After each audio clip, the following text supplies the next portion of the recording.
Oi, what's up? It's Demented, and today I have a very long-awaited review that I've been wanting to do for a very long time, but never officially got around to doing it just because of a lack of VODs and not being able to really find so much stuff in the off-season. But I just was checking after my own scrims and saw that all of the games from this past weekend got uploaded, so there's going to be hopefully a lot of dissection and analysis coming from me. I obviously put it in the title already, but if you don't know, I have been wanting to look at Joobi. So if you can remember back to when I shit-talked Friday, I shit-talked Friday, and the comments were really upset about me calling Friday the worst main support player, and a very particular person, and you know who you are, said there can't be a worse main support in the league than Joobi.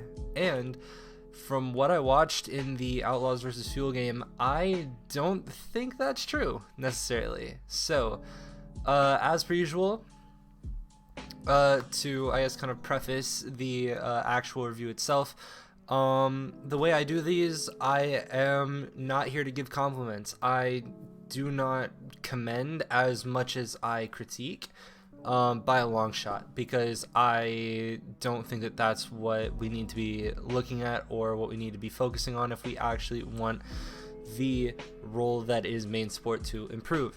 So that is kind of the biggest thing to take away from this, is that I'm going to be a lot more critical than your average reviewer, as well as I am not only making this because recently Joobi fucking subbed to me for some reason. I mean, thank you, but like fucking now I feel like shit for doing this. But like fuck, man. Like I regardless, I've been wanting to make this for a while just because I don't think that Joobi really got a ton of recognition in the way that, you know, he maybe should have. I'm not one to doubt until I see, then I form my own opinion, and then I stick to my opinion until the day I fucking die.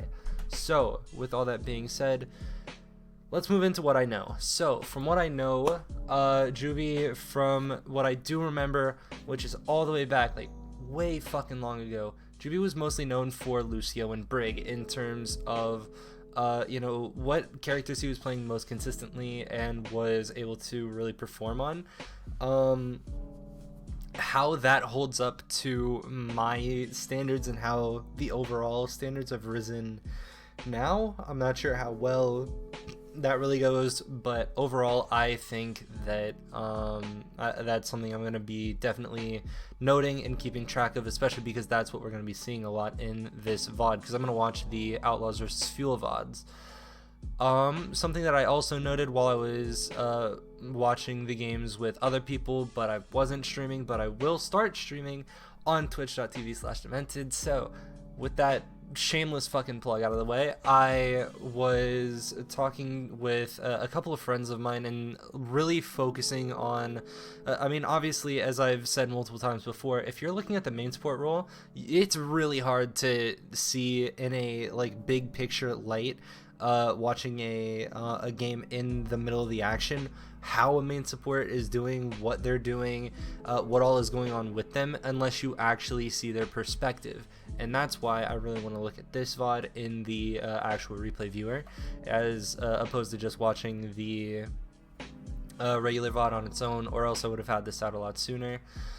But from what I saw, which was the only thing I could really go off of, was that Joobi was out farming Jexay, which just kind of puts into perspective because overall, a lot of the times what some teams will, I guess, kind of lead the main support to be, is more of just an ult bot of like, as soon as you like, you're there for beat, you're there for when you have rally, you're there for like, you know, occasionally if you're playing window, if you're like a bat player or something. But for the most part, it's a lot like easier to get away with like doing less micro stuff, or even occasionally less macro stuff, if you make up for it in the other stuff. So I think that was something that was a kind of a key component that I really want to look at and figure out why that was, or if maybe like Joobi's just better than Jexay, because that's what I've been telling people, and I am hoping that I can stick to that, because I think people are very much overrating Jexay. Moving on again, he does seem to be really underrated in that everyone that looks at him as a joke. I mean, that's fair, because he kind of achieved meme status with thank you Joobi or goodbye Joobi. I can't exactly remember what it was when he left Triumph, but okay, I don't want to fucking wait on this shit too long, but I also do know that he came from Collegiate, so that was a very interesting thing. Let me get rid of this, and we can hop right into these VODs. So I don't exactly have like stuff that I want to look at in particular, and I also, I guess, is another prerequisite that I have no idea how long these reviews are going to be, because I'm starting this review at 10 p.m. So I'm just going to keep going as long as I can, hopefully get a good analysis out of the way. So this is all standard stuff. And my perspective of how to play Lucio has definitely changed a lot. So you see that insta swap? I really like that. And people really underrate the not sure about the second boop, but something that's so small but can be so effective, especially versus Winston players, is just dive denial. Because like the biggest thing of this is like flailing a monkey on Brig when he's trying to get to a high ground or something, because that's a lot more like I guess evident when you see it. But when people do it on Lucio, it's still just as fucking good, because like right here, if Fearless lands in with Sparkle, that is so much like burst damage, that's insane. And Joobi just single-handedly made a tiny bit of a like gap between that, enough to where there's that little bit of space that was needed, and Sparkle ultimately gets punished for it. I'm not liking how much he's swapping back and forth. So realistically, let's look at the amp usage and everything up to this point. If this needs to be a full heal amp, to be completely honest, because as soon as your entire team, please stop making fucking noises, Lucio. Let me go to performance mode really quick, just to make sure my frames are great. But ultimately, this entire fight and dive happens around this area. So as soon as they're investing all their resources to get to you, all you have to do is sit there, because like fucking Jexay is gonna need to help Doha unless Doha TPs. Which obviously they didn't do a TP engagement. So Jexay, I'm assuming, if we look at this back, that I'm assuming Jexay amp speed onto you guys. And we can wait for this, because this is what they needed to do. So they didn't exactly amp onto you guys, but typically that's what would happen. And the way you flip that is by like knowing that, okay, we're playing completely fucking stationary. We don't have to go anywhere, because if you're on Brawl, they're not gonna fucking do anything to you. So just staying, and I mean, there were also a couple times of dropping out of LOS to your team, which was really costly, I think. But overall. These little like flicks back and forth are overall just worse for farming. So I'm gonna keep an eye on that a lot more.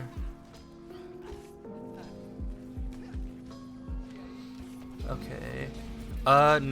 Wasn't looking to poke mid-fight or really do anything, which I'm assuming that could have just been because he was trying to think while ult tracking, and it's kind of like pacing a little bit.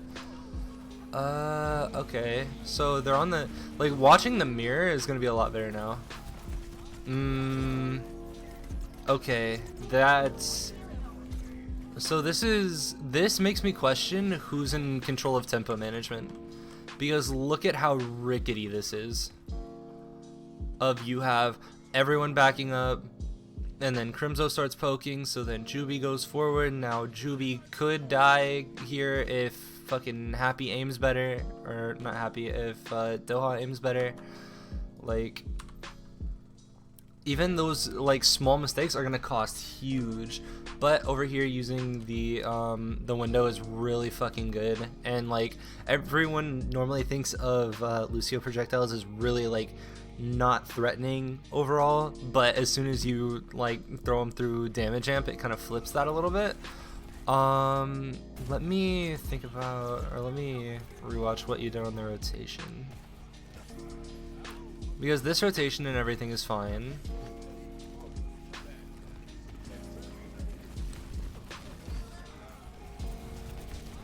Yeah, still flipping back and forth when you really don't need to.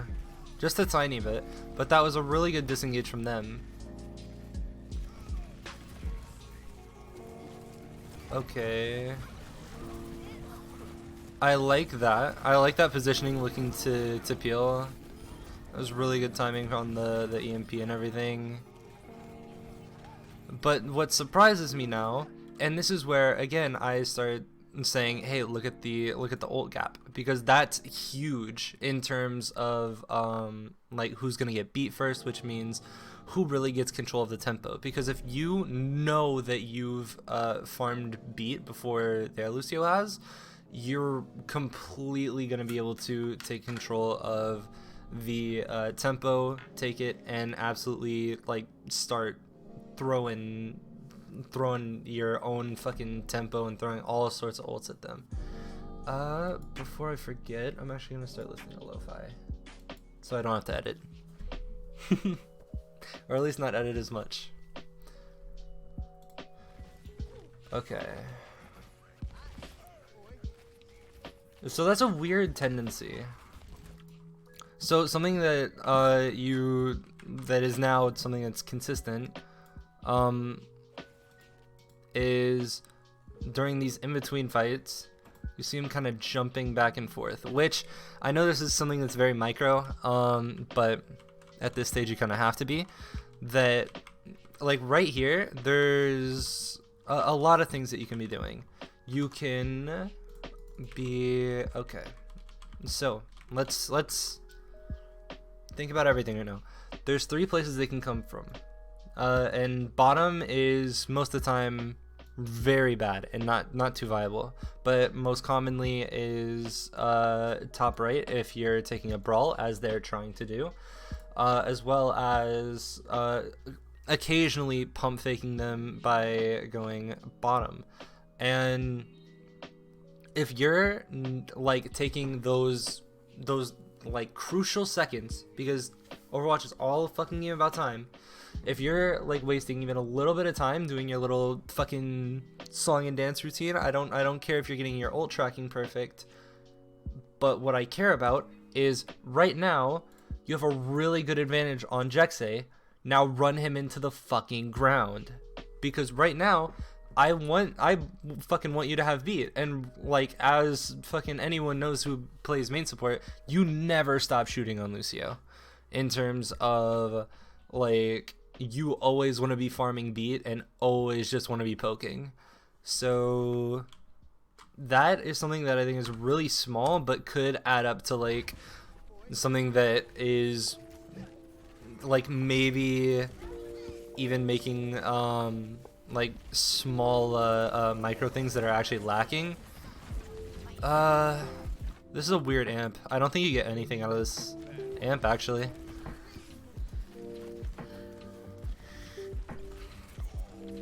So let's see. Hack comes out.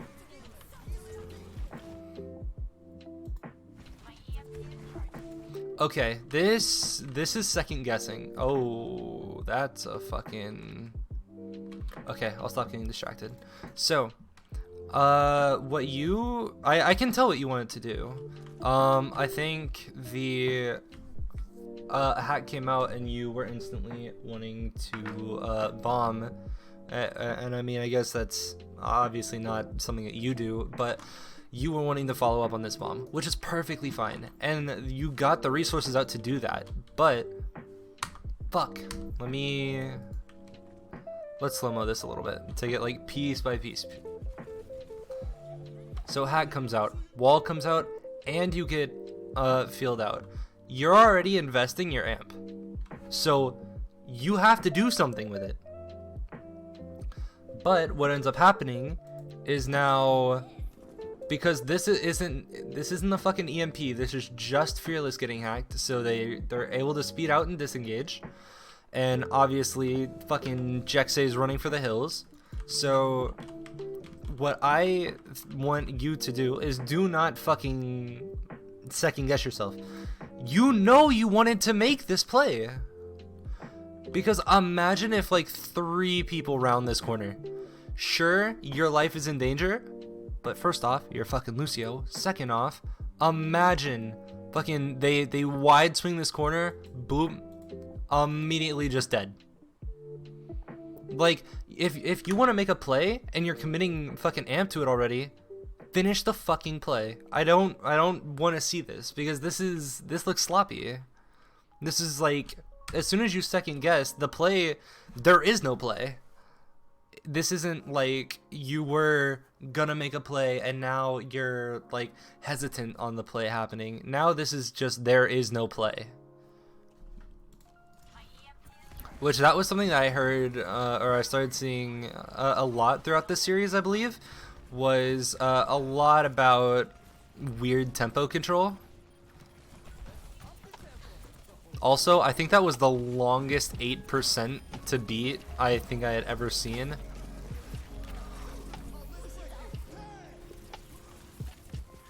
That was the longest physical way you could have gone to get out of fucking freeze. Holy shit.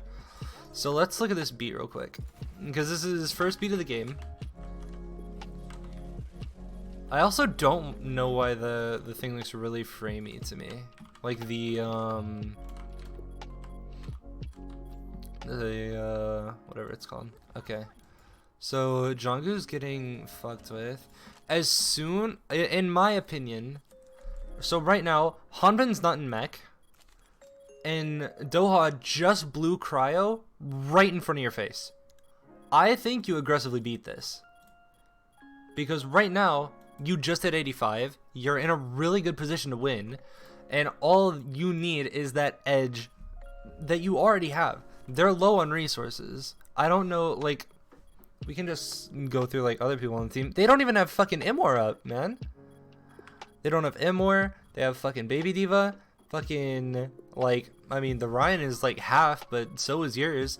Like, right now, if you tip the scales and aggressively beat here, not to mention, does Dante die? Okay, Dante doesn't die, but Dante would have been able to stay in the fight. Possibly. There's the possibility there.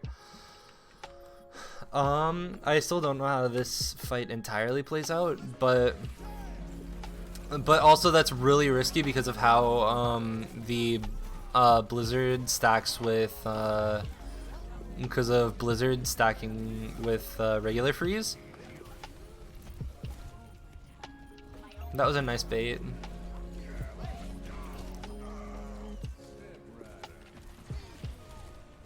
Alright, so overall, nothing too crazy there, but definitely a couple key points there, but that was definitely something that I can say like for sure that I saw throughout all of the series. Looked like very inconsistent inconsistent with how they were managing tempo, and I don't know if that's a Joobi thing, but as the person in control of speed a lot of the time, ooh, that's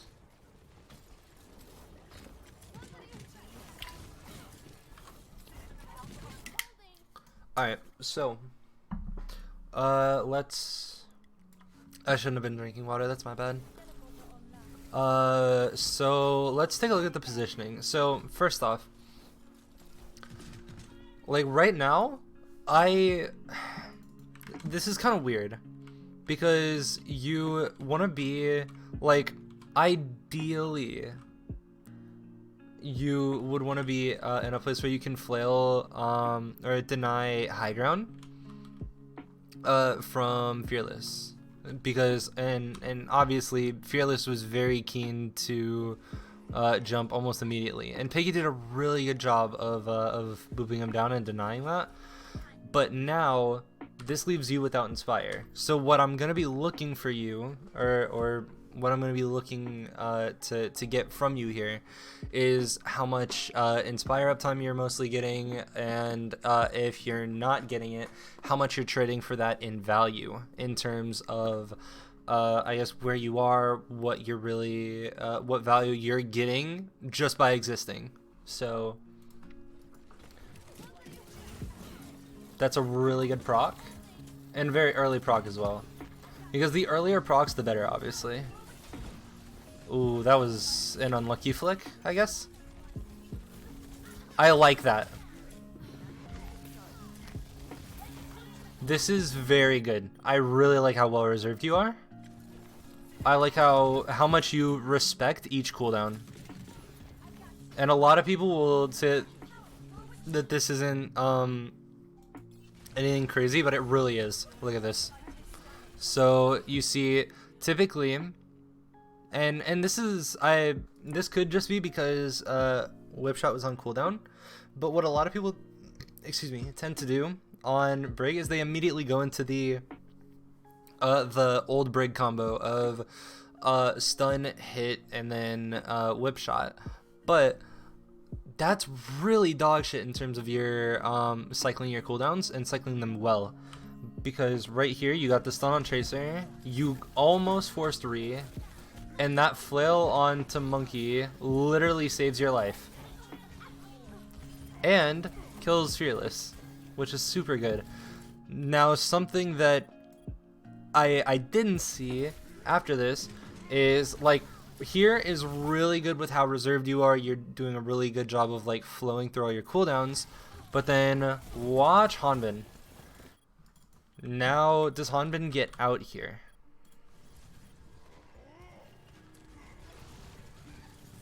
So again, I'm gonna bring this up again. Can I can turn off the sounds for this, right? But while I'm looking at this, objective capture sounds. So while I'm thinking about this, if Hanbin were to get out, it would be your fault. And if you look back at this, it's all because you do not bash a diva until that diva forces your hand, because and it takes really good reaction time, and it's got to be really fast, really fucking on the nose. But if you see a diva use either booster or if you hear the audio cue for either booster or micros, that's when you bash. You don't just bash a diva to bash a diva, because she, like, here has the possibility of getting out. And this is where I say, I like, sure, you did well, and you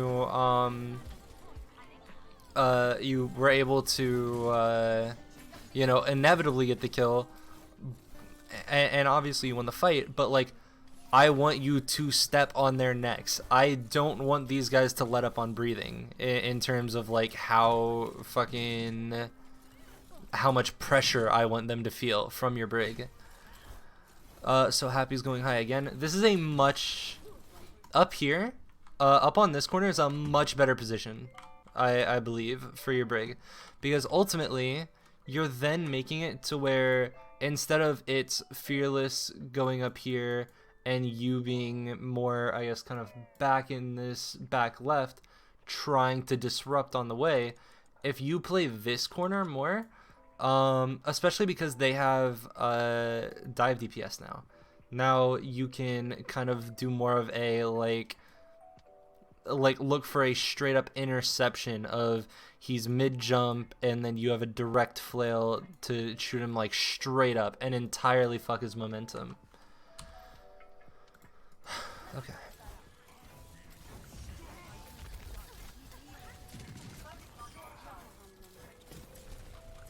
My bad. Again, really reserved with cooldown usage, which is really good for Briggs and very underrated as well. And again, another point where I will bring up that Joobi is out farming Jexay, which this can also be because you're like playing Brig on Brig or Lucio on defense is ultimately better than. That's a really good flail. I like that. Ooh. Okay, that. So I'm gonna ignore the pulse first off. So first jump came out. That was unlucky. That was really unfortunate for the flail. But ultimately, that's fine because you still got your Inspire proc.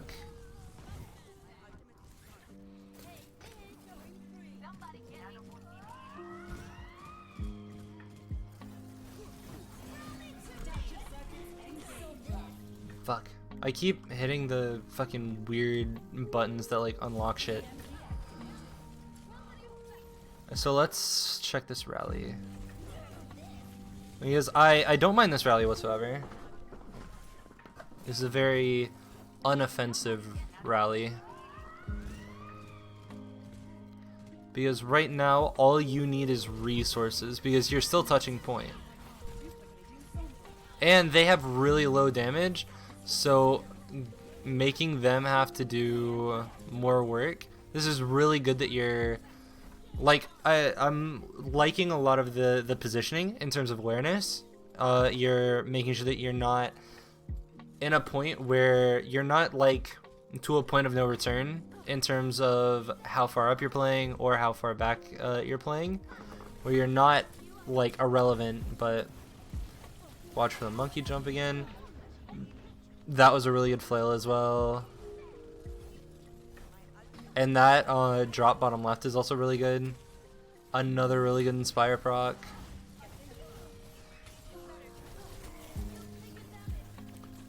A good escape. Yeah, I really like that. That's completely fine. Everything there was perfect, actually.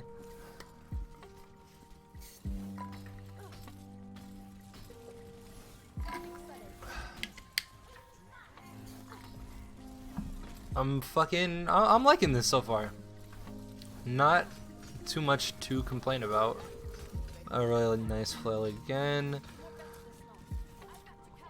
Because typically I have to like make a statement about don't flail, like don't make flails hard on yourself, but right now you're doing a perfectly fine job. I'm not sure if you really needed to flail. Let me go back a bit. Micro thing, I don't know. The flail wasn't really necessary on Doha. Especially because he was literally like one swing away from, or one like step away from swing range. That's the first cooldown misusage I think I've seen. I didn't like the aggro bash there. Because ultimately they had to come into your territory. Another really good proc.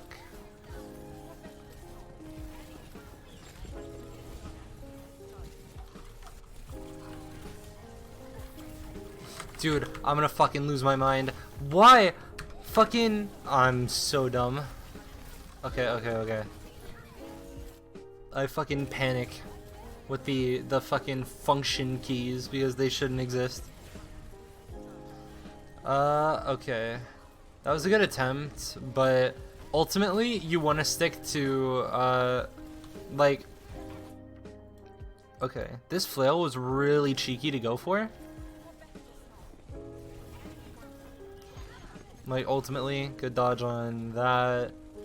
Like, that flail would have been really good if you hit because it would have killed, but also, it's a lot safer to not poke for that and instead just play corner. Because it's that one flail that you miss, and you miss that Inspire proc that can change fucking everything in terms of, you know, maybe Joobi would have survived a little bit longer.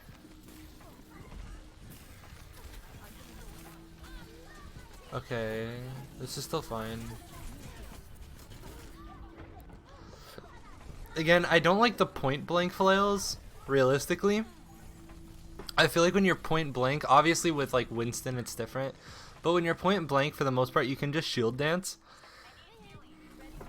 And obviously that's just like flicking up shield and then doing really quick, fast procs of Inspire.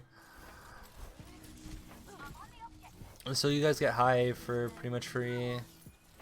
I do remember that Dante griefs this fight very hard. That's a really unlucky bash.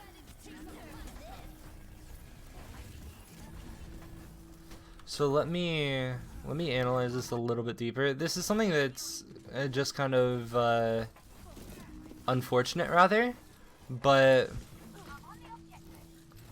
there's a little bit of the sign of like being lost,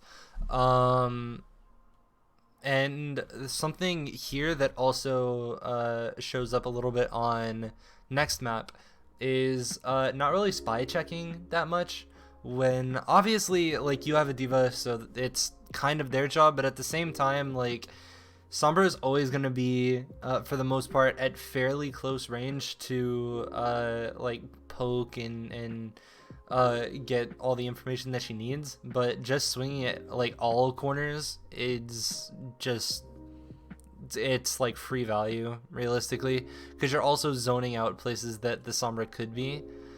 So what I'm trying to think of, what prompts this engage for Fearless? Just the nano? Because that's a really unlucky bash. Okay.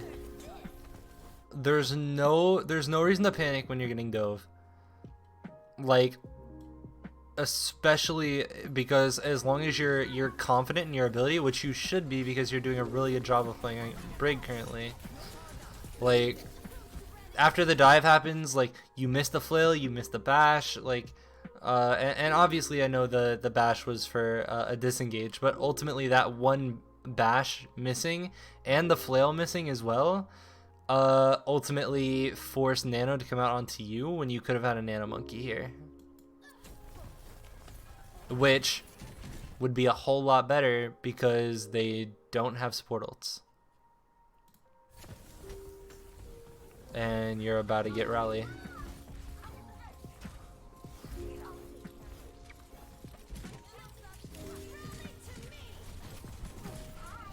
Oh, that's an unlucky hack.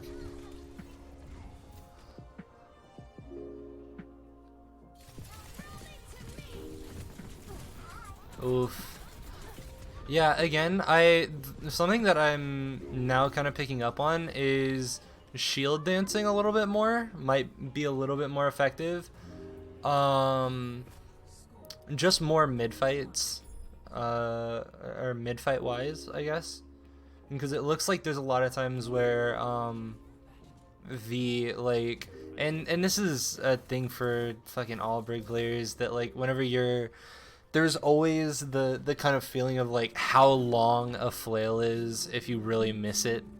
Because if you miss it, it feels like a fucking eternity until you're able to put your shield back up. And I think every Brig player knows that feeling, so...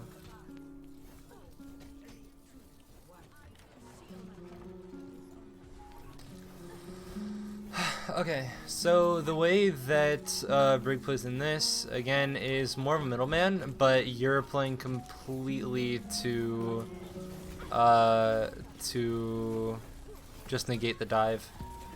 The flails on Fearless are what's going to be huge here. And getting rid of that, I guess, kind of jump is really good. Here I'd like to see you playing corners better.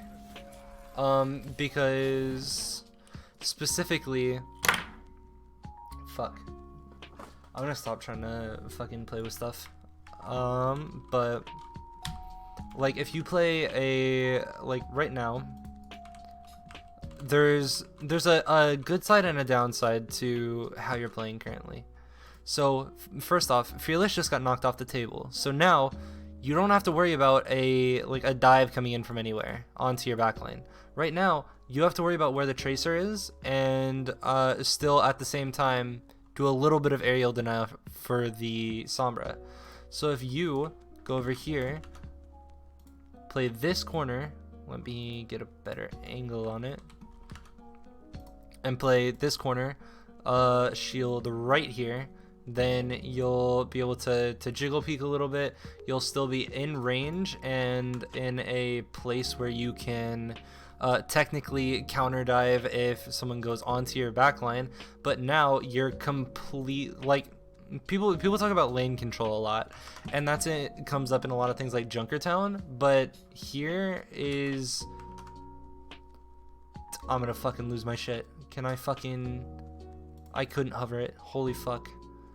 But like, you're completely shutting out this lane to Sombra and Tracer right here. So like right now, you're not really doing much per se. Like, do you have a flail here? I'm assuming. Because I say that you're going for it. I don't know if you hit it.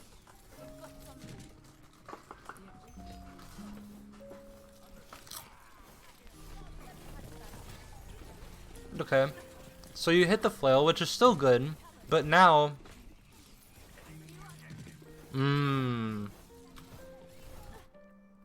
that was also really bad played. So first off, this entire situation that happens over here in terms of Sparkle getting in and obviously Doha being forced out could have all just been avoided with the positioning of a rig right here. But at the same time, as soon as you see a Chaser blink like super hard into your team and it's late fight, like you can, if we just watch where Sparkle goes here, like this is immediately super aggressive. As soon as you see that she's going into the fight actively, you know she's gonna get a recall forced. Like, come on, you're smarter than that. And the way where you walked away, at nearly the exact point that you walked away,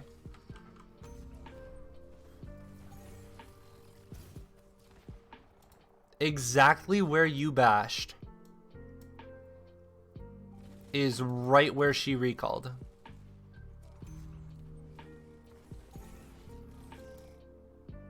Keep an eye on it.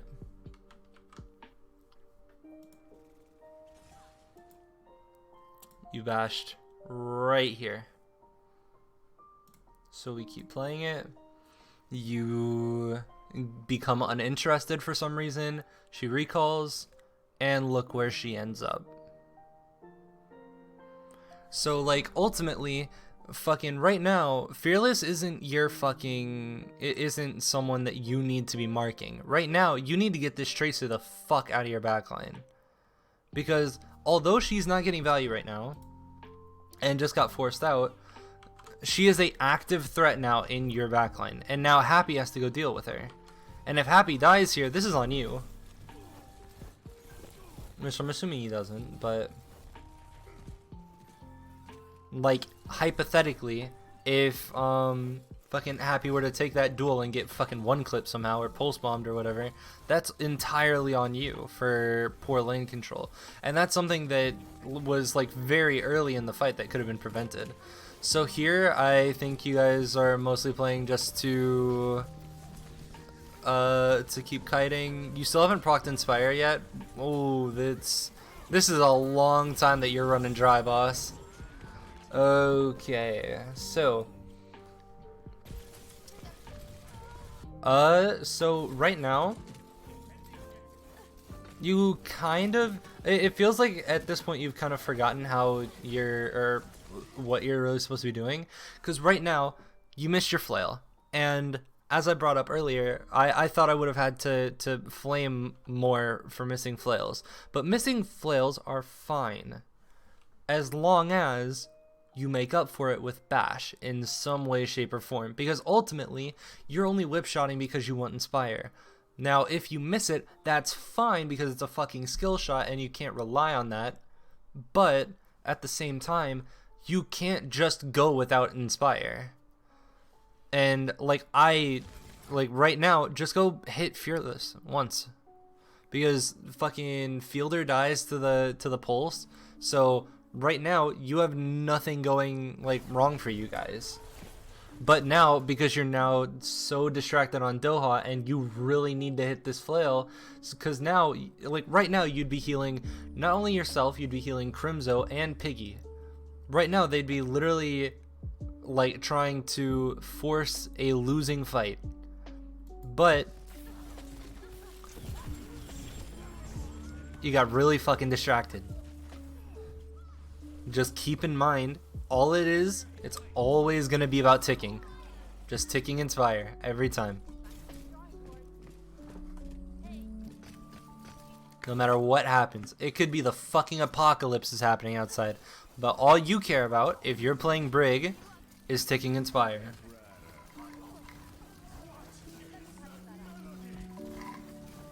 I apologize for my water.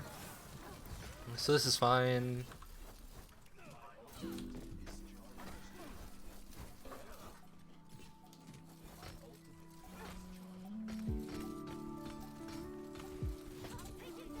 Oh, that's a rough one. So as I said earlier, also the that's literally just a blatant ego peek. Like don't just fucking peek a corner without without shielding.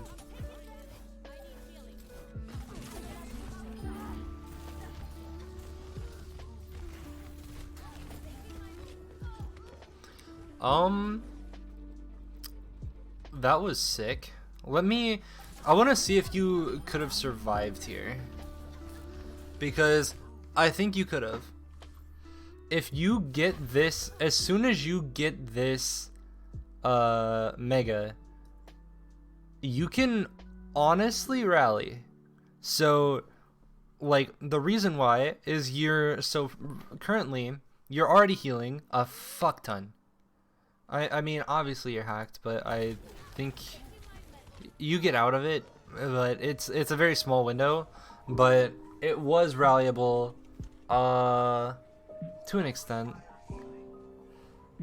I don't know. It was a really unlucky situation, but also it's last fight for them, so I can completely understand the choice of not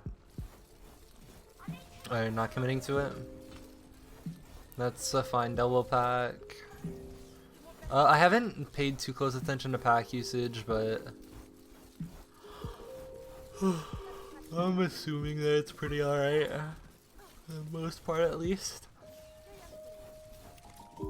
I take everything I just said back. You have no packs for this fight. Which, like, you kind of are using the,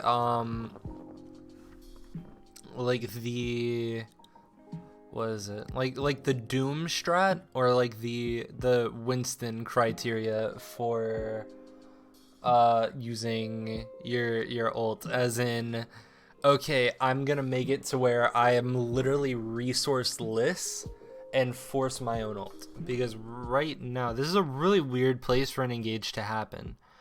I mean, first off, I generally think that there's a lot of things that could have happened, especially if scouting comes out that everyone's over here, and this isn't a Joobi thing, but this is just an Outlaws thing. I'm pretty sure you just go to drum. It's just a better place. So So I'm pretty sure the rally comes out because you started hearing the Sombra or the hack or whatever. God, that's a loud song.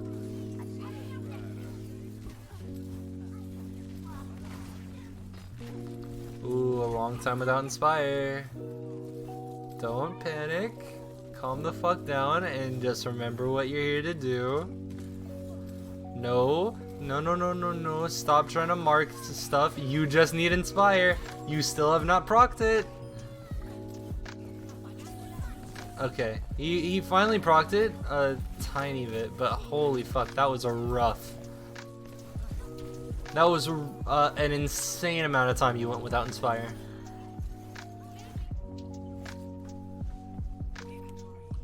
I mean, overall, pretty positive map in terms of Inspire uptime on average was really up there.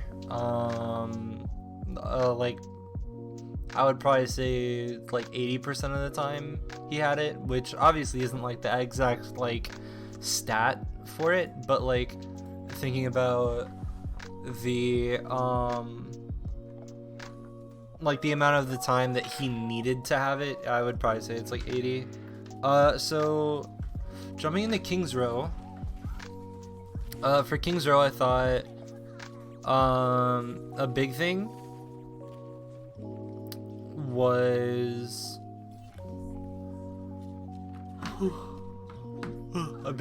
tempo control. I remember distinctly on third. Jesus, you guys actually fucking you actually mid-fight or mid-game change to the Dallas sprays just to fucking put the little X over them. Okay.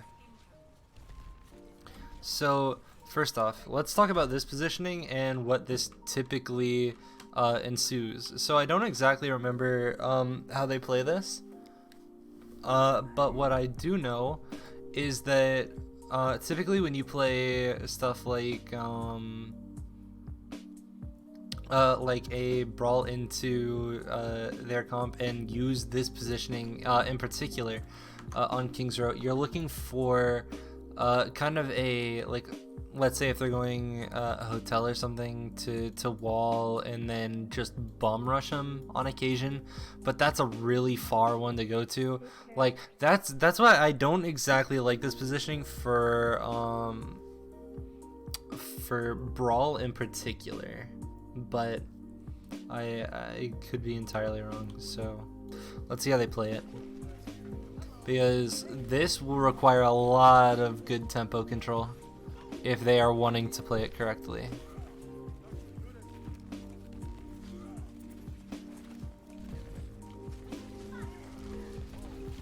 Ooh, okay, this is a little unfortunate. So I'm assuming you have a tab key.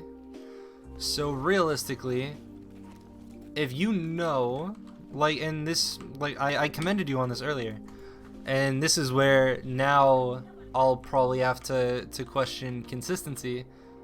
Why does Fearless get to come in for free?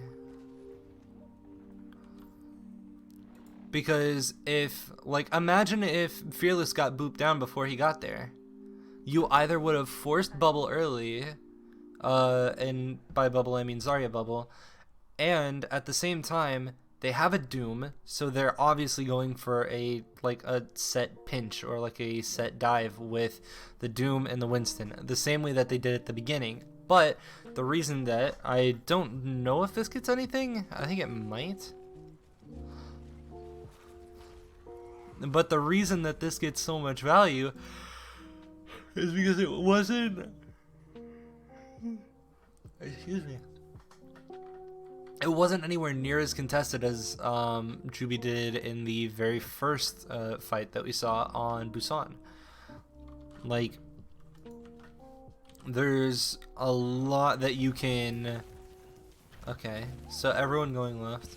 There's a lot of small things that you can make that will make like big impact plays. I also, so what I want to see here before this happens, So there's a couple things that I could want to see. So we do see Fearless dropped a point again. So we can either see a couple of things that I personally at least want to see. You're either going to be looking to deny Fearless high ground again and deny that.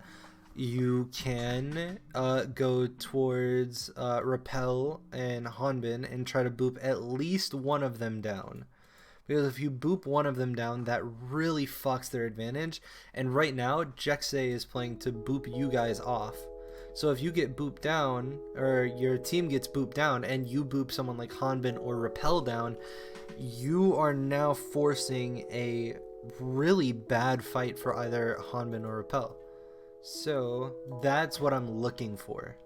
Now what happens, I do not know.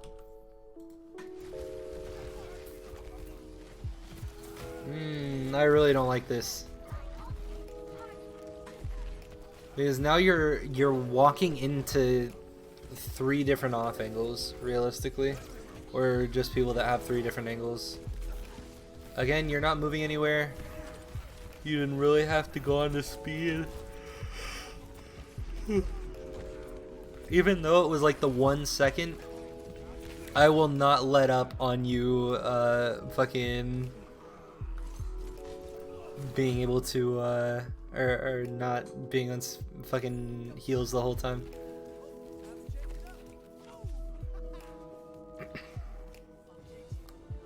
I can't remember. It looked like you were gonna swap to something. And maybe we'll see that. Nope, we'll just see you taxing back. Whew. Okay. So still...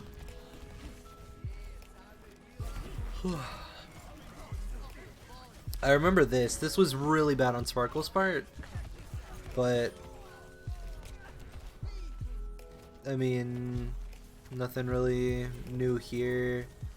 I think you could have pushed the tempo a lot more. Again, this could be a complete shot in the dark because I don't know who calls tempo necessarily on Houston. This could be a big play. Never mind. I would have actually been really impressed if you played to gatekeep window, which I'm assuming you were going to.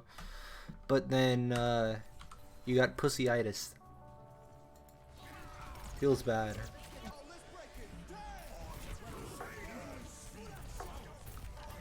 Okay, so let's see what triggers this. So why does Crimzo die first? Like, why do we not help Crimzo? Oh, is it just Doha headshot?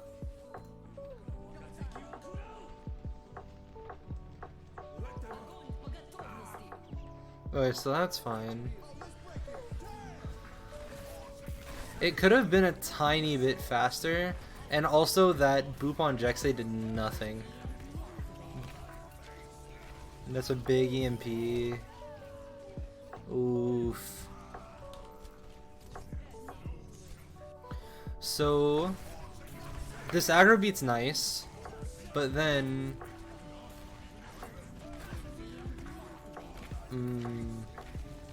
those 2 little instances of you staying on speed really fucking hurt me. I don't like that at all, because I feel like if you really want to, you like I think of beat as like a cushion, because that's what it is. You're like cushioning stuff off, but ultimately you're trying to just deny the inevitable, or what would be the inevitable. But sometimes you can make like a really good like miracle play happen. But Jonggu is still at the same fucking HP he was, so I would want to see like an insta heal him. It was super like, I don't know, it was close to well played, but I feel like you might want to stick to Jonggu a little bit more. Because if you're like on him, you can deny, you know, maybe deny Fearless going on to him just a little bit. Because all you need is a little pocket to make sure that you are able to sustain your tanks over them. So this is a fine disruption for the most part. I think I skipped a little bit.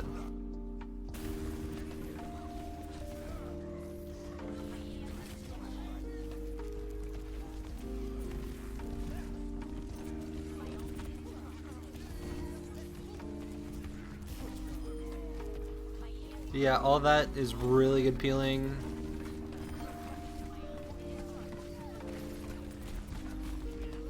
Unfortunately, the recontest doesn't work out.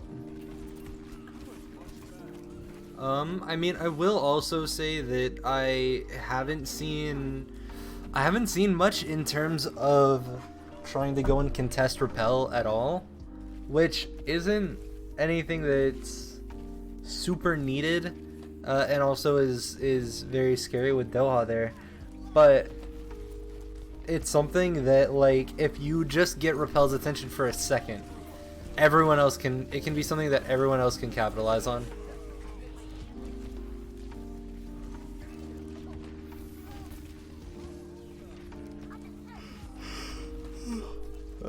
It's like, it looks like whenever he's fucking nervous, he just starts crossfading constantly. Wait, why not boop Sparkle?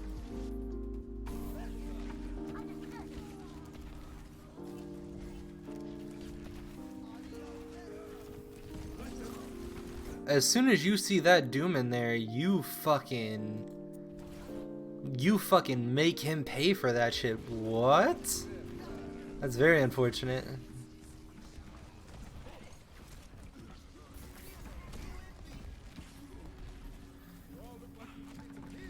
Really nice, really nice.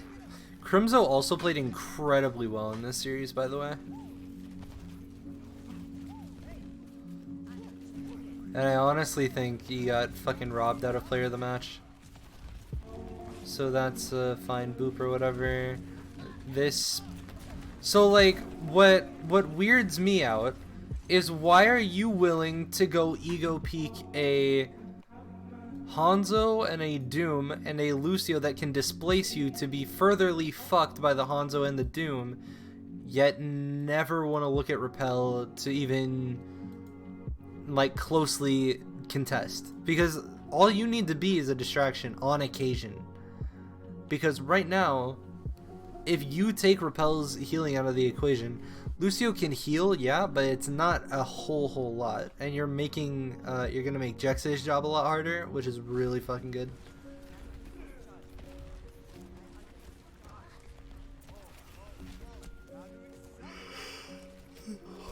Fuck.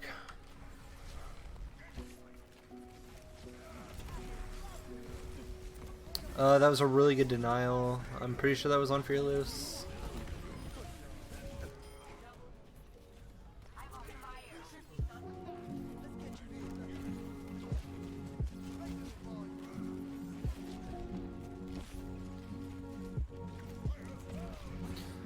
Oh, so it's all fine.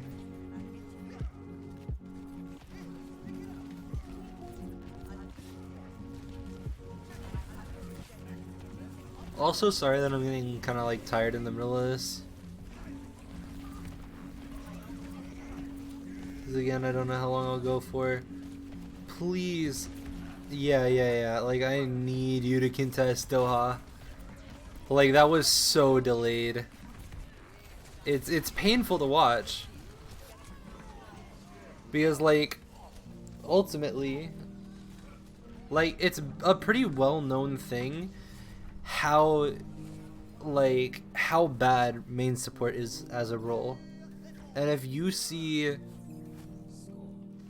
someone getting, like, someone who already plays a pretty, not completely insignificant role, but someone who plays a not high impact role, that's literally taking someone who does have a lot of impact, being Doha or Repel, and just snagging their attention for a second, or making them burn a resource on themselves, is gonna make you so much fucking better.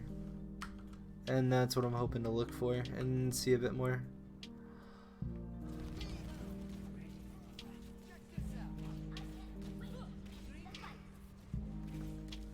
God, I'm yawning like a motherfucker.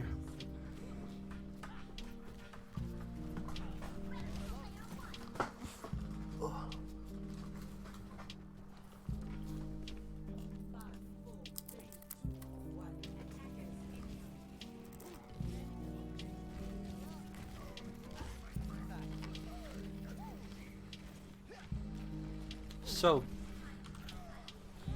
let's talk about how to play this brawl, because a lot of people aren't understanding this. So first off, Outlaws comp is just objectively better. Why that is because Happy can play for more range and play for more shield break, as opposed to Fuel, who have one punch, and that's about it. And not to mention, you'll see why Sparkle's fucking wind up for all of this entire, I guess, section does absolutely nothing. Because I remember that part very vividly. But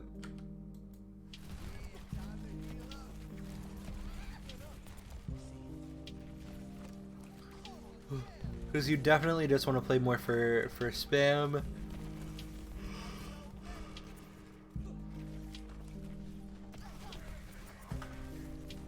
Don't give the other team any openings that they don't deserve. That was a really good Sonic from Happy, by the way. Why? What the fuck is that amp? Come on, Joobi. Well, and what's scary is you just wasted amp entirely because you were out of position, and Jexay still is beneath you in farming. That is in-fucking credible to me.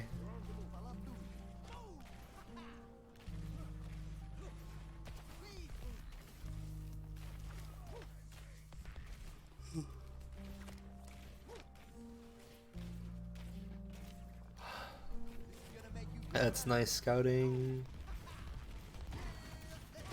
I mean, overall, the scouting could have probably been a little bit better to make sure you know where they're coming from, like 100%, because I don't know if you saw him going boiler, actually. I'm way too tired to fucking think about it. I'm gonna get a second win, though, eventually.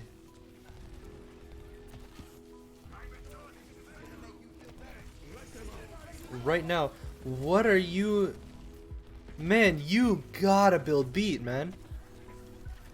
Okay, I can understand the amp for speed a tiny bit, but this is fucked, man.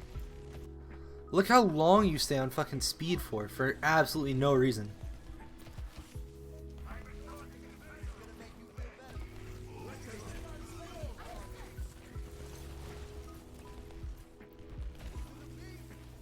Like, I'm pretty sure you'd be at like 67 to like 70% if that was a heal amp.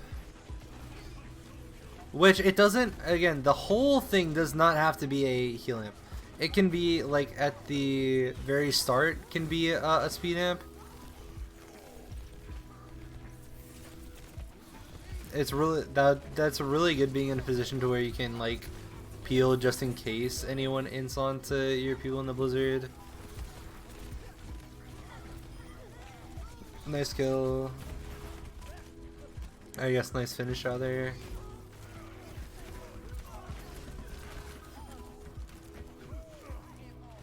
Okay, that's a fine kill on Jax and everything.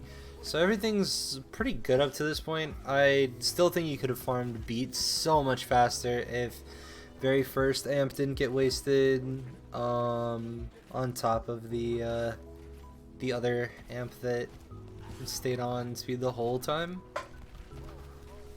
Alright, so you know they're going main. This is so hard to... Pardon me. This is so hard to depict stuff that Joobi's doing wrong here, solely because this comp in particular is like totally reliant on like everyone else, not even speed. But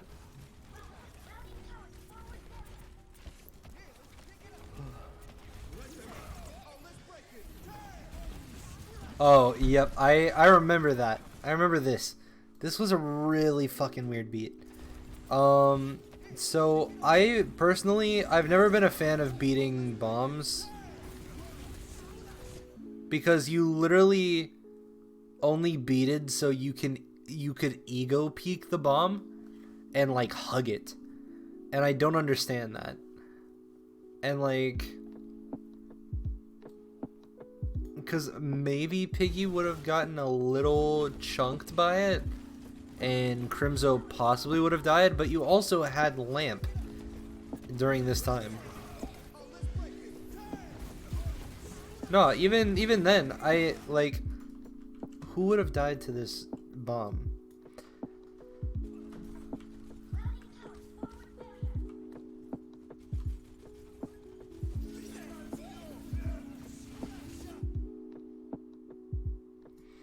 Because you currently have Mei, who's in cryo, Jonggu, who's shielding, and Piggy just got the fuck out.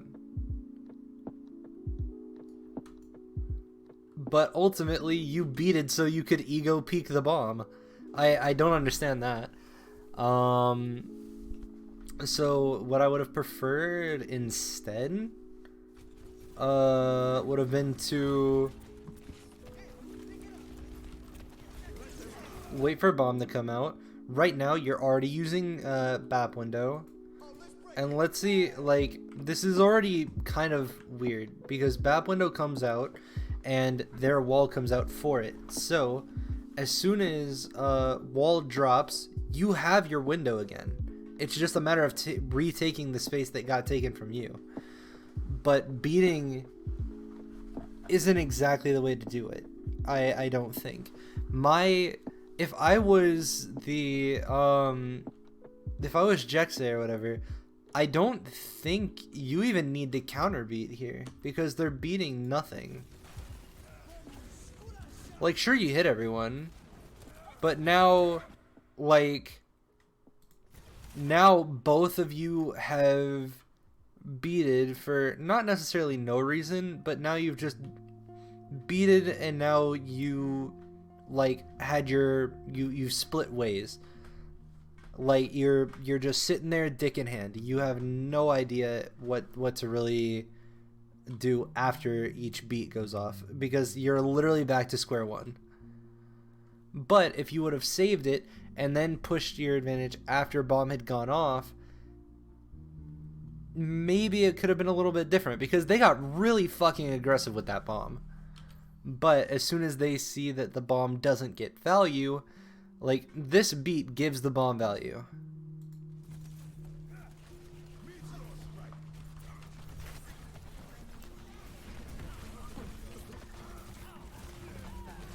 Oof. Unlucky.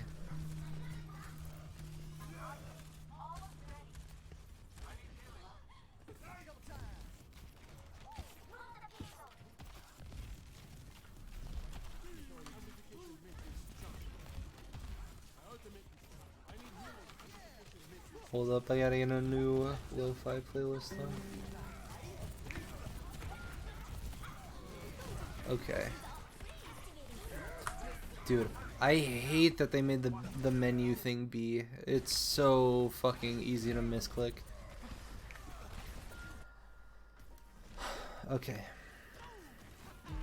So let's look at this.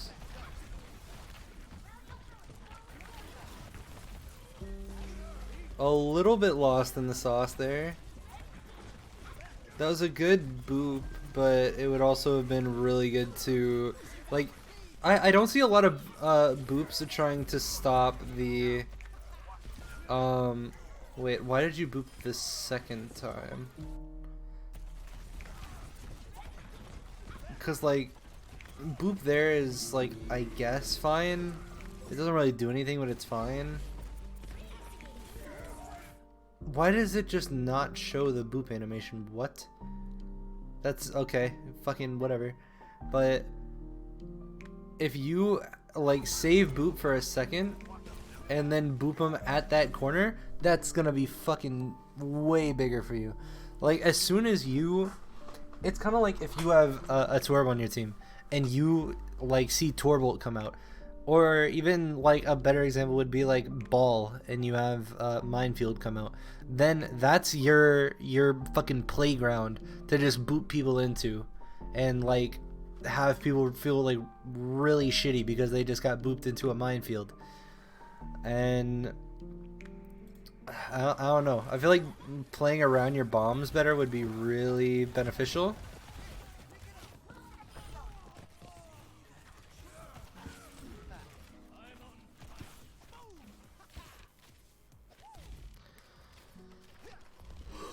Alright, and in the next fight, Jexay has farmed more beat than you. We will see how long that... Dude, I'm gonna lose it. How long that remains true.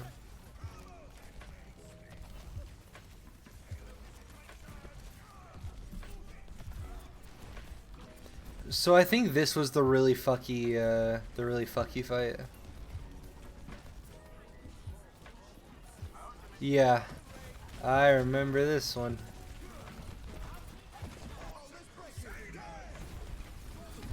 The timing of this was horrible, in my opinion. So, right now, like, I think you beat as Sparkles coming in ideally, but if we want to go with the leeway of, like, you just got it and, like, it was maybe a 50-50 if it would have saved him. Let's just look at this. So you're playing for beat, obviously. So, okay, so he's dead. 100%. That's fine. It's... I don't know. I don't like the timing of it, because if you... Like, I feel like you need to have gone probably a second faster. If even, like, beating it all. Because I don't exactly think beat was necessary there in the first place. The only reason that beat got value is because Jexay beat it in response to it. Outside of that, I don't feel like it was a good beat necessarily.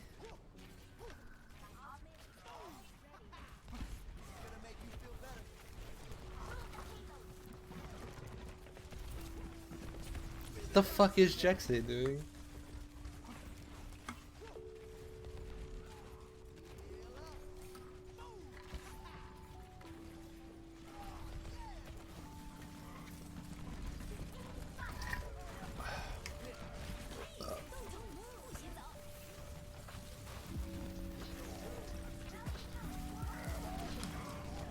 Really good staying on the wall there, but ultimately unlucky boop. I feel that hard as fuck when it definitely looks like a boop should put someone in, but it just doesn't. It is a fucking shame.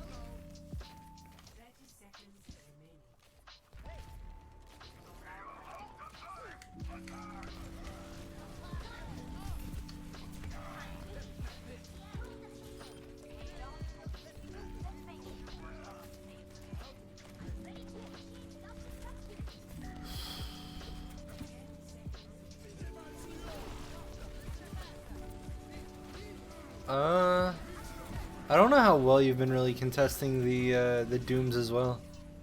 Because like Doom, you always want to wait until obviously after the uppercut or after the punch in to really fuck with them. You almost have beat to play for. Oh yeah, I also thought that was really funny. You could have just gone on the boxes or even have took it to point more or less and used the point as your cover. But overall there, that's like that highlights a lot more of like the really weird tempo control and a couple of weird beats in there. But those were the main two ones that I wanted to look at, but I can keep going. Because we can see more. Ooh, the BAP. I forgot that this was a.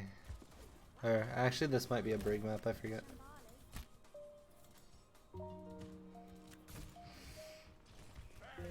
All right, let's see how the BAP stocks are looking. Because I don't necessarily think about Joobi when I think about Gods of BAP per se.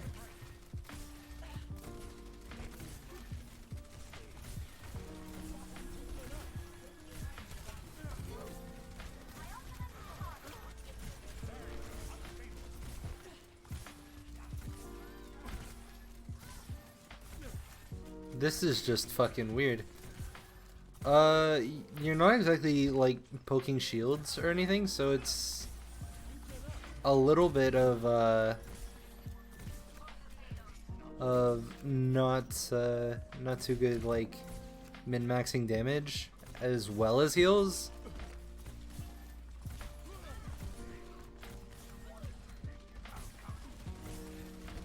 You can turn corner with that. That's a pretty good window. I would have probably... That's a nice lamp as well, actually. I would have liked for you to maybe have played it on corner, because that's better just coverage overall in terms of where you could have lamped at and where you could have windowed. But I don't know. It was really unfortunate. So now, you are kind of gonna have to save your lamp for when they window. This is also a very weird map, just in general, but...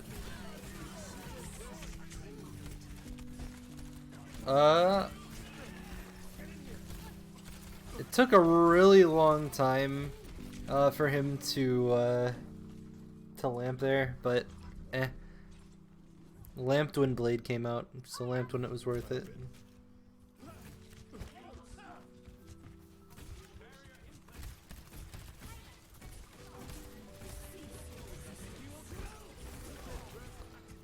It's an unlucky lamp.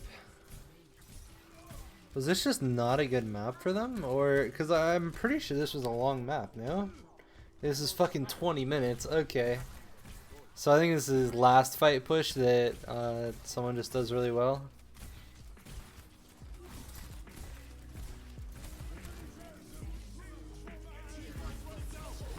Really nice, actually.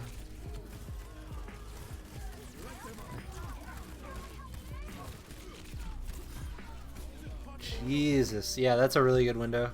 That was really good, like, instinctual IS reactions. And understanding that they couldn't push you, even though that like they look like they need to brawl. It's just because their comp is so fucking weird.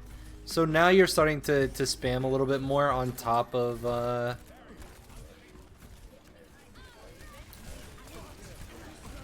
everything. Another really nice lamp. I like that you lamped behind the brig, so that she had to decide between either killing you or beating lamp. That was really good. So I mean, mid-fight spam was the only thing that I was a little concerned about, but I'm not as much now. Okay. Good not being trigger happy on the pull, even though that it can be a little like chancy sometimes. Not double committing the lamp with Trank is also really good.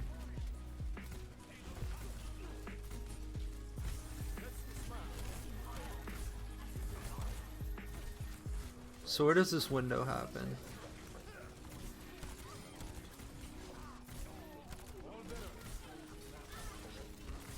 Oh, you could have windowed fucking yesterday, brother. Holy.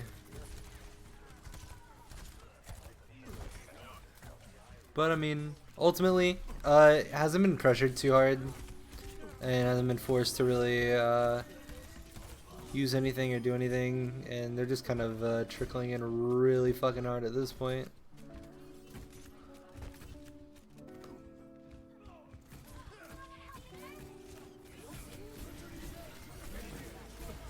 This is an okay lamp. Not too sure about this window. It's pretty okay. Like it's definitely good because of the different elevations, and also because they had like committed to taking a fight in there. In particular, like Sparkle and Hanbin, and then obviously everyone else was following up after. But the BAP is looking pretty good, but also I think BAP plays itself for the most part, so.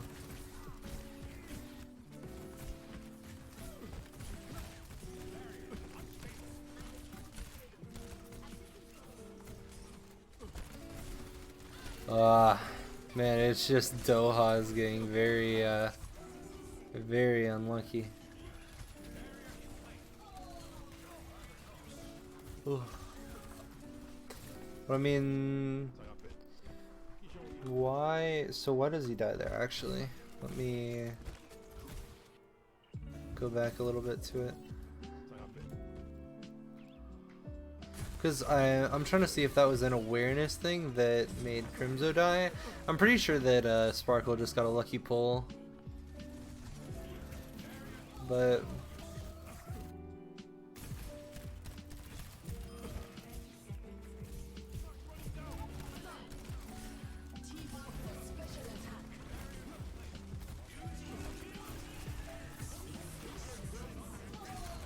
another really good job of holding lamp for that. Now maybe not as good. Please, you don't have to hold lamp forever. Okay. Very rough, but got it done. I mean, a little early on the solo window. I know that it's overtime, but still, that's no reason to get sloppy. Like, just wait until they actually come to fucking point. Because, like, ultimately, as soon as the overtime starts, that's when, like, all the silly fucking, the solo grabs, the fucking solo fluxes, solo windows, everything comes out. As it should. But it's all a timing thing. But so far in terms of BAP, nothing special. But definitely nothing crazy in terms of like damage as well as heal output.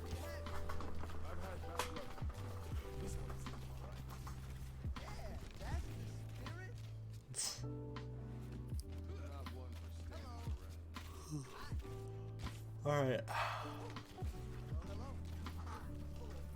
So spawn holding is going to be very, very typical. Again, you don't have to speed on this at all. But you still amp it anyways. Man, oh, I don't think Lucio players don't really know just how much ultimate charge they're actually missing out on until they like fully see a full-on heal amp and see just how much you really get. That was a really good I wish he would boop after Sparkle's Doom engage, especially because Doom is getting played a lot in specific regions or by certain teams that have Doomfist specialists. Yeah, like boop him when he's at his fucking peak, man. As soon as he uppercuts and is at like the absolute peak, just fucking boop him and fuck up his momentum, or boop him to the side, boop him upwards, whatever. Dude, it also really... Okay. Side rant. Mini side rant. Why can't we boop down?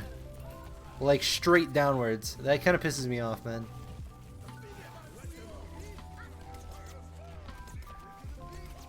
Cartoony ass game. This is fine. Help your... No, help your Kree. What the fuck, man? Hold on. It looked like you just left your fucking McCree in the dust. Hold on.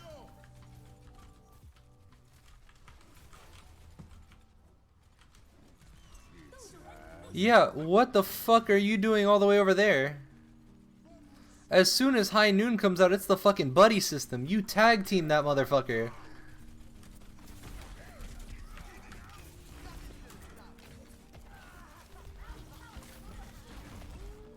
And I think that's the second time that I've seen it, but the first time I feel like I just didn't call it.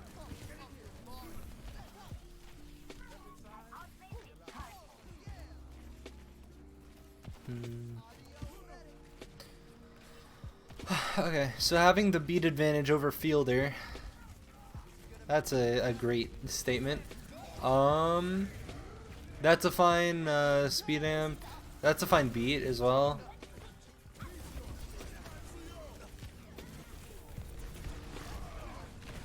Again, like the boop timings, like I feel like the thought is definitely there. The want to displace, I can see it. I see what he wants to do, but in practice it doesn't seem like it's really where it needs to be. So in terms of mostly Doom, but I feel like there's, see, there you go, buddy system. Now where was that the fucking first time, man? But buddy system with or not buddy system, but like displacing of divas, as well as not just Doomfist.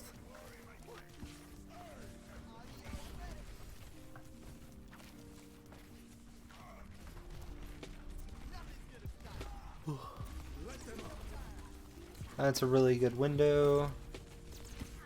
Good job using it or utilizing it. And again, you can just chill on heals. No speed. Fucking you're speeding too much, man. Fuck. He's a fucking, he's like the Flash, man. You gotta slow down every once in a while. If that boop, yeah, that boop Doha off high ground, that was really fucking good. Like those are also like those really weird like harassment boops are so fucking good. Just like literally making the other team mad that they can't control high ground as much is so good. Like you can even do so another boop that you can do over and what I was hopefully looking for is you can look to boot people that come up here, because that's also very tilting. Like, because they're right now having to really commit to this rotation, and if you just peek and boop like Doha, imagine if they're trying to push this without a Maven.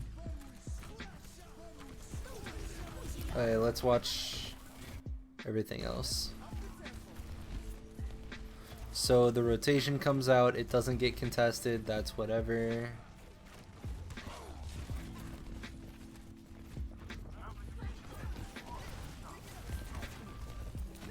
Fully amped heals. I'm actually gonna... My bad.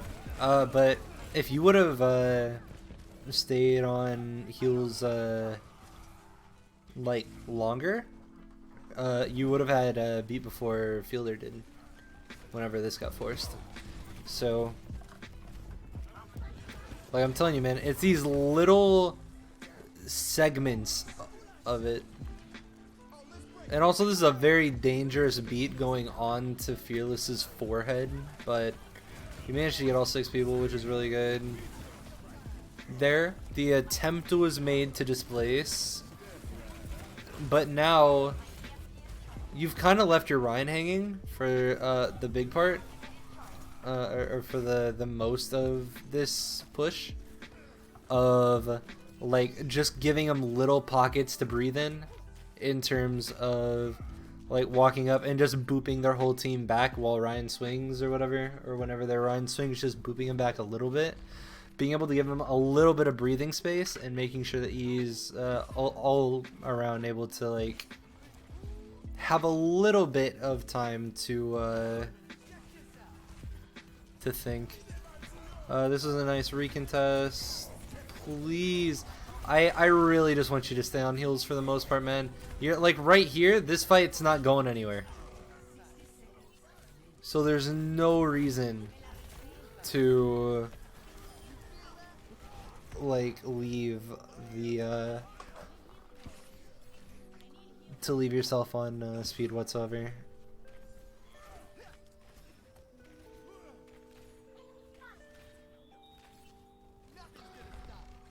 Okay.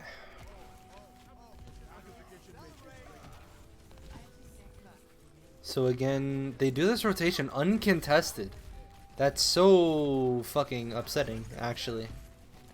But I mean, I guess you guys are playing for more spam with that, so that's fine.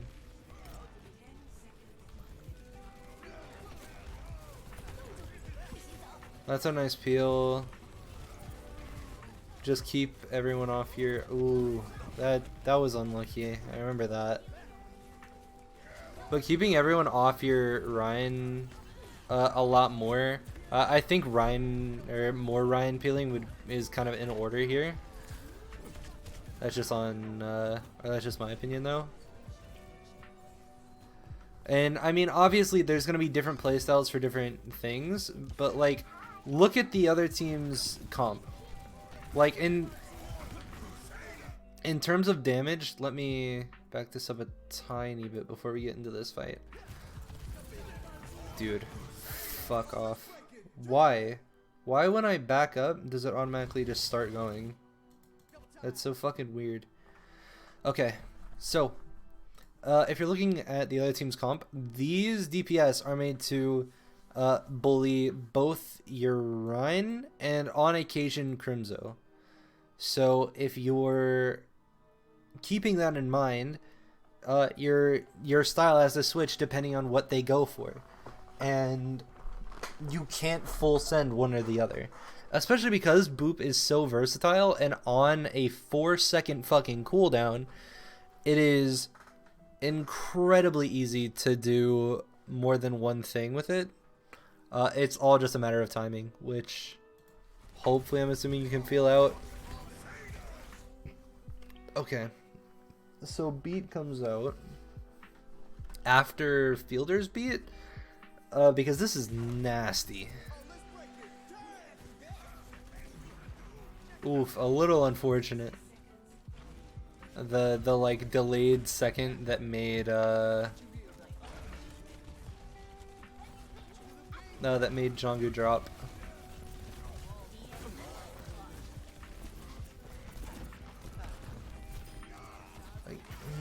I feel like you could be going a little harder on even on Repel there.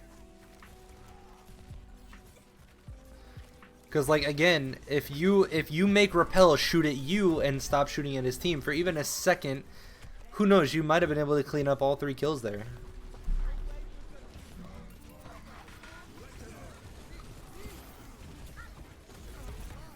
This is just dying on carts, so this is fine. Really good sulfur time though.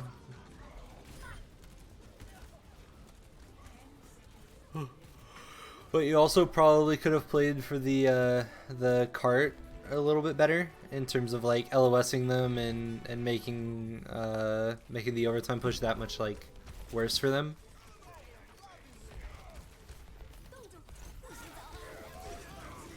Holy shit, they're using so much.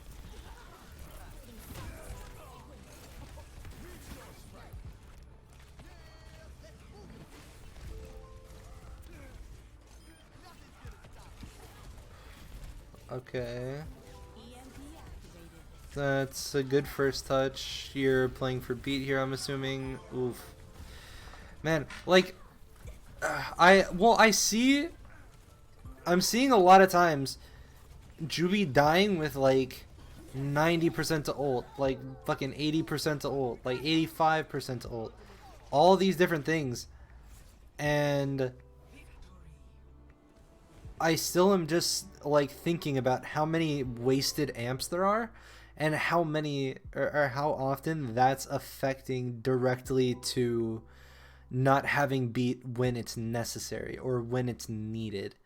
And I think it's starting to become like a staggering amount if I'm being honest and thinking about it. But let's maybe check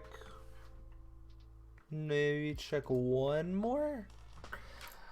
I mean, we've gone over all these.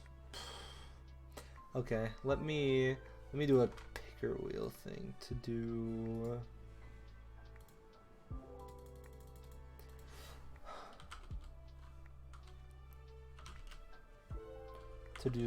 Volskaya or Ilios, because I don't know what one to choose. Ilios. Which Ilios has been a very interesting map as of late in terms of what other people are running. But let's see how this goes.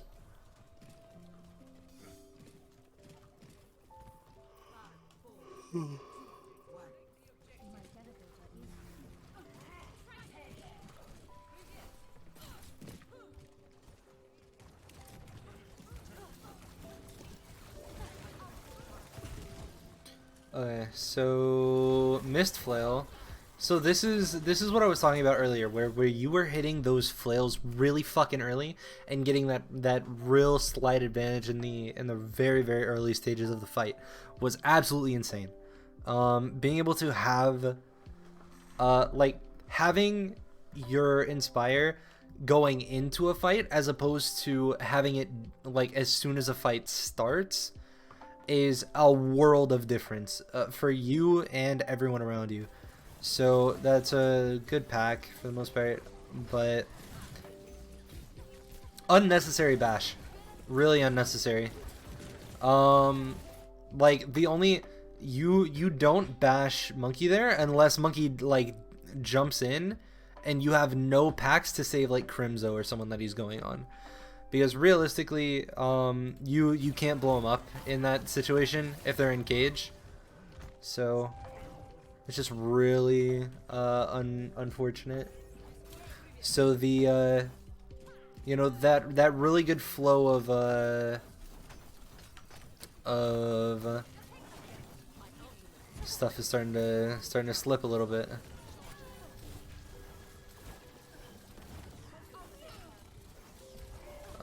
I mean, keeping tabs on your Echo a little bit better might be good. That's a really good stun. Yeah, Primaling Monkey is so easy to proc Inspire off of. You could have honestly rallied there if you wanted. Just because, like, ultimately, a rallying Brig just survives Winston. Even though it would like seem like a very uphill battle, as well as like I think there might have been Tracer that was helping Doha here. Even with that, you still have your shield to dance with to protect yourself from a little bit of damage.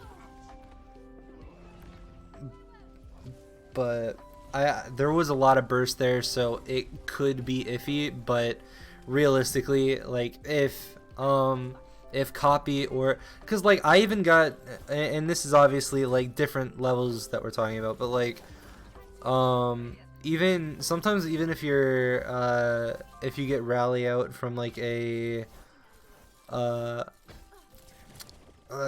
double monkey dive that goes on to you. Even if you rally that, like there will sometimes just be monkeys that are not interested in fighting a rallying Brig.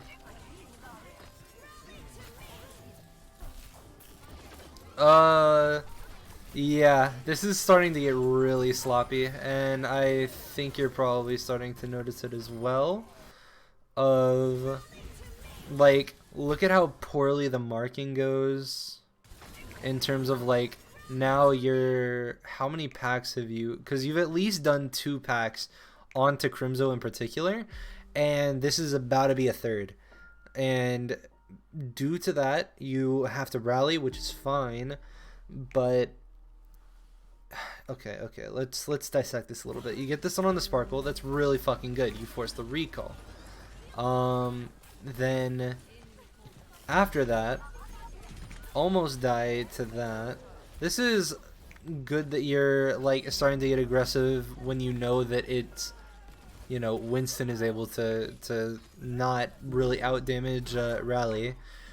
But now I ask, where was that, you know, a couple of fights ago, or you know, any other time that you've been dove by a monkey while rallying, and it's been kind of a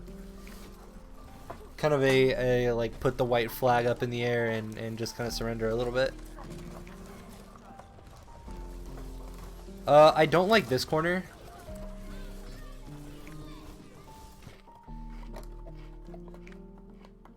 Excuse me, I'm eating Cheez-Its.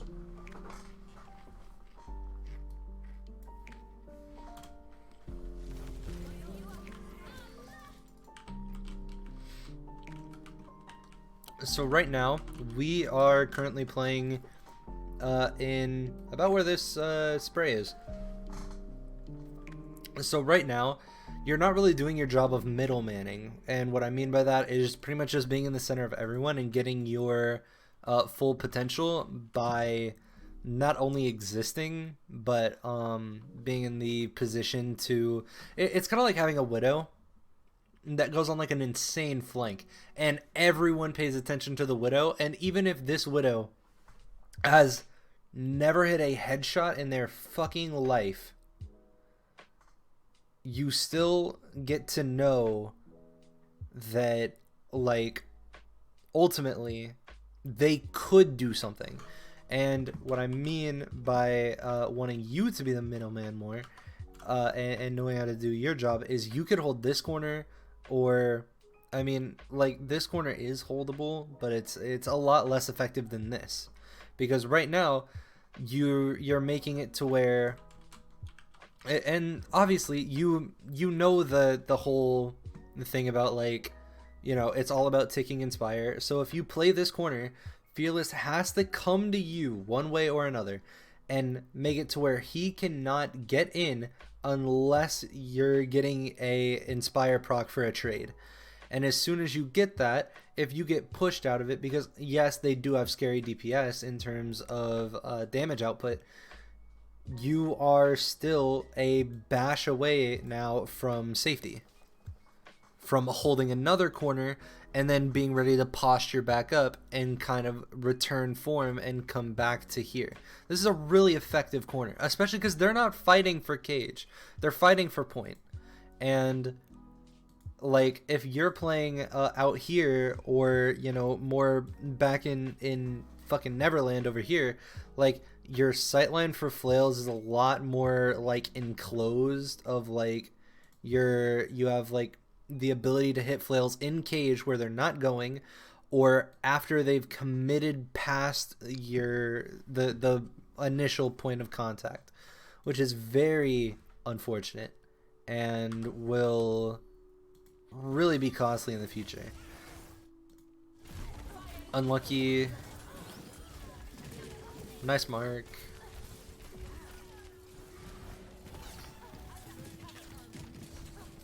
See, like, those little bash disengages, those are fine. And those are really good. But a little unfortunate. Okay. Also, fucking, if you are 119 HP on Brig, start fucking begging Crimzo to heal you in comms if it's needed. And just ask for fucking top on your Brig, because holy shit, it is a scary world out there if you have taken poke with no Inspire.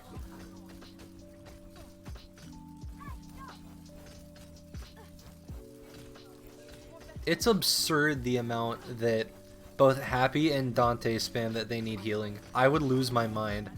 All that on top of Piggy spamming OK or understood. That's a really good mark in terms of getting Inspire up. Again, a really good rally to make him kind of fuck off. So what? Who are you marking over here?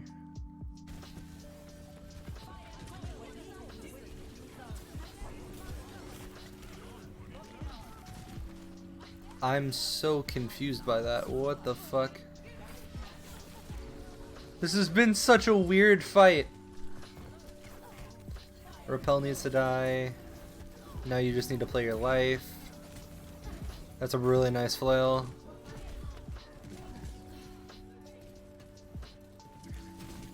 Really good flail. Like, obviously you know what you're doing. And that's what I really like to see more than anything. Because that shows that you've at least, like... And it seems like it's, like, of course fucking Overwatch League people know what they're fucking doing. But it is a surprising amount of people that, like... What I want to fucking understand is how people are like... You know, it's like Brig, it's super easy, all this shit. And, like, obviously they're Overwatch League people, they should be. But it's like, look at overall... statistically how many people are now having to put their flex support in or get a substitute player to, like, someone other than their main support to play Brig for them. It's insane. But you know, I can really say that Joobi has one of the better Brigs.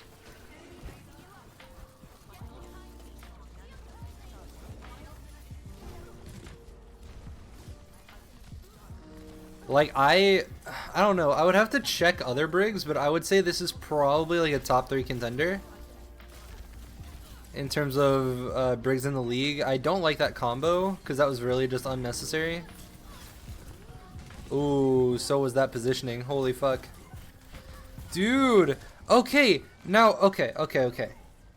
I complimented you once and you fucking throw it all out the window. Holy shit. Why? Why did any of this happen? You were 7 HP because you ego peeked Hanbin for no reason. And then you, like, your cooldowns? So, okay. There's a reason Brig pisses people off. Because Brig is a fucking escape artist on top of being just a really tilting character to play against.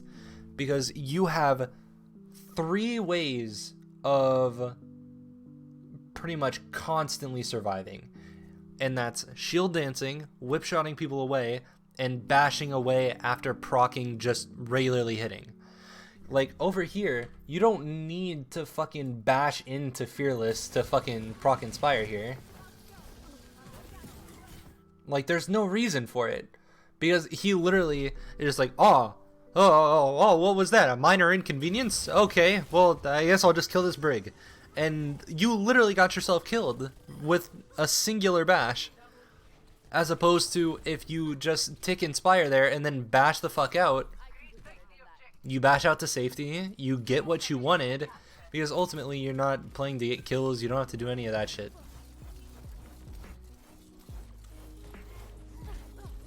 And there was nothing wrong with the high ground, but I can understand why you would want to drop to with Crimzo.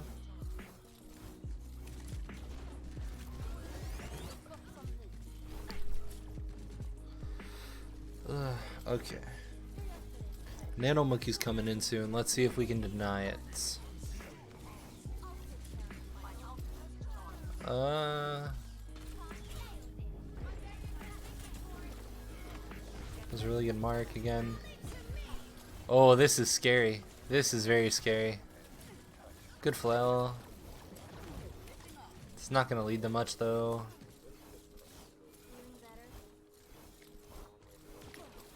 Overall, there was nothing he really could have done. Because if he plays with Crimzo, he also, like, risks dying a lot more. That was a flail. Yeah, I don't like how sloppy you're getting. Because this, like, you're having... And that's why I said possibly top 3. Because, like, if you were doing some of the cooldown rotations that you were doing at like the beginning of the series on like Busan and stuff, you would easily be the best brig in the fucking league.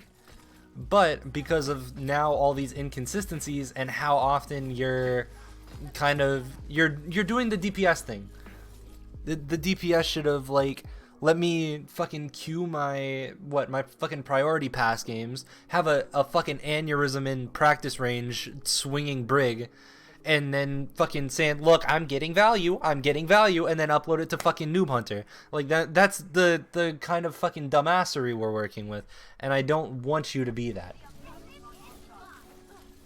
Because I believe in you more than that. And I want like, so people don't understand. I hate people that are overhyped, but all the people that like that I hear people being like, man, this fucking Joobi kid is so fucking undeserving of Overwatch League. When Tayo's in the league, you know, just throwing that out there. But like, fucking, why would you look at like I look at Joobi and I'm like, I want to see that motherfucker succeed, because if he succeeds, he starts to piss everyone else off. And then the underdog, everyone likes a good underdog story. And I like being on the wagon before anyone else. And I know this kid has fucking talent. And I know this kid has potential. Joobi can be better than Moth. I'll say that for free. It's solely based off flexibility. Joobi can be better than Moth. If he puts in the time, if he puts in the effort, I know he can. He will be the best NA main support. I'm calling it now. I think it's only a matter of time. As long as he sits, he chills, puts his fucking head down and gets to work, I know it can happen. 100%. Not a doubt in my fucking mind. And I don't bet on things that I don't think can actually happen.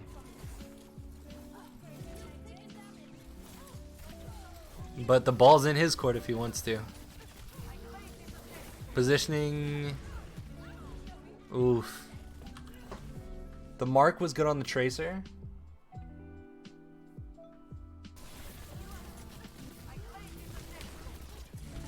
Yeah, as soon as you kind of, like, over here, you're kind of starting to leave corners a little bit, which is really unfortunate.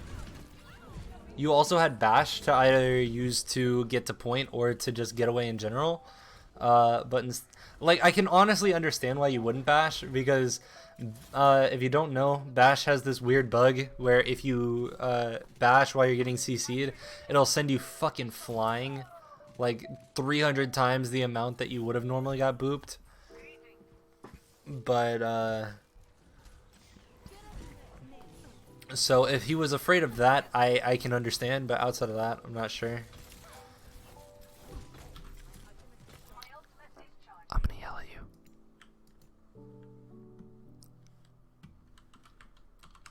Use this jump. It's literally better. It is better than the tree jump. I don't give a fuck who says what. I don't care. The bush jump, it might be a little less consistent, and it might be more difficult to pull off, but it's better than the fucking tree jump. It's a lot more straightforward than the tree jump. You don't have to rely on fucking gracing the right fucking piece of bark on the tree. Just use the plant. But, I mean, I can respect that you were still trying to get to high ground with that.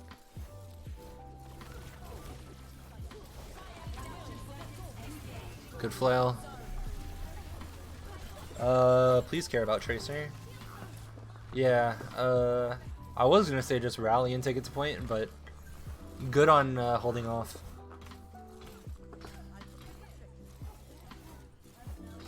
Oof. Yep, I remember these fatal moments of Doha dying. And then I think, what is it, Repel died next?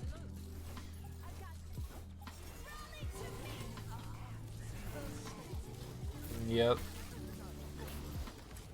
This is really good. Just play patient, and you've got this in the bag.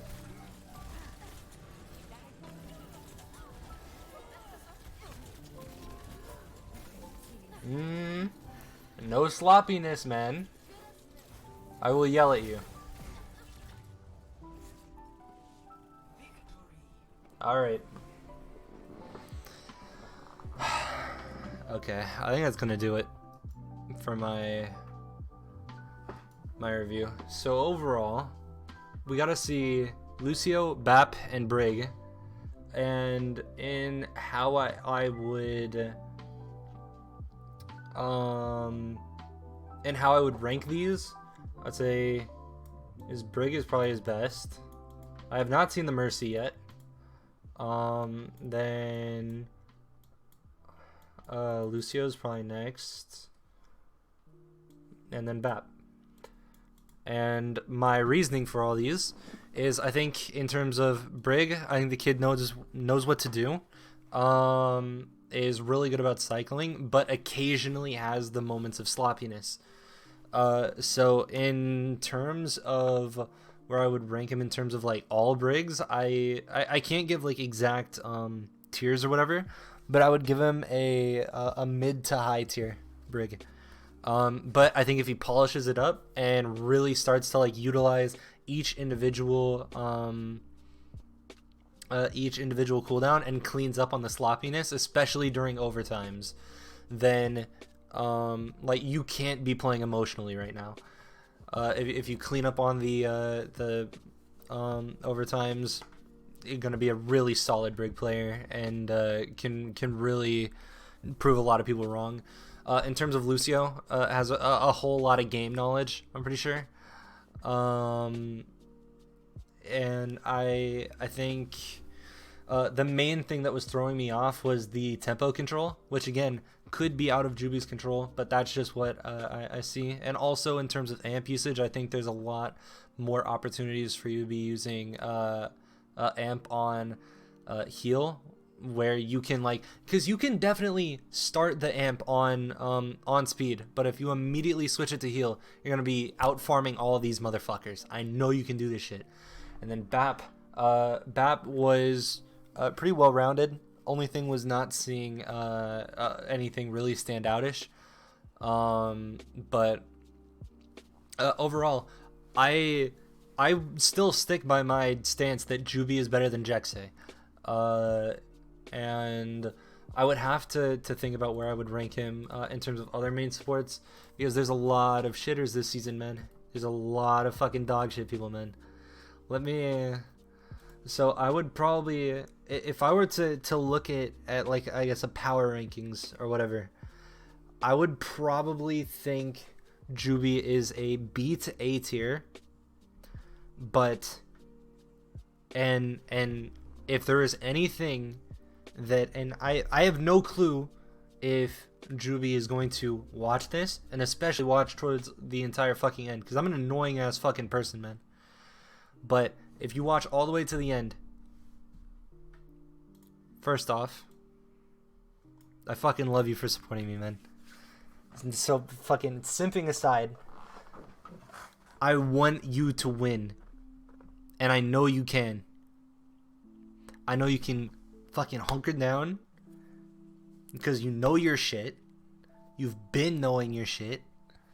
And I want you to piss everyone else in the league off and make no one be able to underestimate you anymore by the end of the season. That's what I'm expecting. I'm gonna set my standards really fucking high. Yeah, I think Joobi's a good fucking player, man. As I don't care how hot of a take it is, I don't care how many people get pissed off by it, but it is what it is. And with that all being said, I'm gonna wrap up this video. I appreciate the fuck out of all of you. I know it's been a while since I've reviewed anything, but with all these VODs coming out for the Overwatch League, I hopefully am going to be able to do a lot more reviews. I really want to look at Nisha, because I think Nisha is the most underrated main support ever, that is probably worthy of Rookie of the Year, or looks like could be a contender for it in the future. So do not sleep on Nisha, 100%. I'm telling you now. Anyways, if you want to know when I upload, follow me on Twitter, and I will always tweet it out or hit the bell shit. I love all of you. I'm starting to do live viewings of the Overwatch League on my Twitch channel at twitch.tv/demented. I will be doing also stream highlights on this channel, I believe, as well as I might make another channel and do a full synchronized, possibly like a VOD synced up with my my commentary over it. But outside of that, I fucking love all of you. Again, Twitter, Twitch, all demented. I will see you. Wait, let me. I'm sorry. This is really scuffed. I'm making sure that I don't have to do a lot of more editing than I would normally have to. So I'm just gonna turn this off. My lo-fi off. Okay. Again, I appreciate the fuck out of you. Thank you for watching this far. And I will see you when I see you. Later.